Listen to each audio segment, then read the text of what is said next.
Thank the gentleman for yielding. Every day 30 people are killed by someone using a gun. That number jumps to 100 if you factor in accidents and suicides involving guns.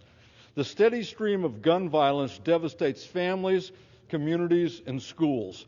Gun violence costs our country $280 billion every year. This status quo is not okay. Our constituents know it, and they support H.R. 8 overwhelmingly. The special order last night on H.R. 8 was another low point for decorum in the House. To be generous, it was an embarrassing display and a complete misrepresentation of the facts. Viewers were told that the bill would create a federal gun registry. Wrong. Read page 5, line 18. H.R. 8 prohibits any registry. They were told that you can't give a gun to a family member. Wrong. Read page 3, line 7. You can. They were told that you can't transfer a gun if someone was suicidal or needed it for protection to address a self-defense situation. Wrong. Read page 3, line 21. You can. They were told that you can't lend a gun to a friend to go hunting. Wrong. Read page 4, line 16. You can. What the bill does do is close the private gun sale loophole, which has made it easy for felons and other prohibited purchasers to buy a gun online, at gun shows, or in person-to-person sales.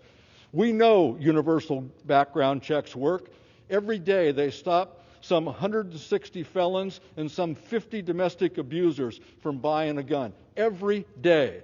But without universal background checks, these people can take their business elsewhere, to someone without a federal firearms license, and buy the same gun.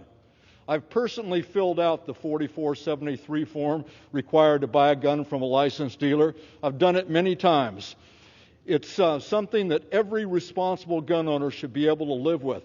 Heck, they should welcome it because it helps stop dangerous individuals from getting a gun. In 90% of the cases, background checks are completed within minutes. Mr. Speaker, I ask that these letters that I have from dozens of gun violence prevention groups, healthcare workers, law enforcement, and others be made part of the record. On the bill, we have co-authors who are Democrats and Republicans, cops, hunters, gun owners, district attorneys, a former FBI agent, and veterans who have served in combat and put their lives on the line to protect our Second Amendment. There is bipartisan support for universal background checks in Congress and near universal support for background checks from the American people.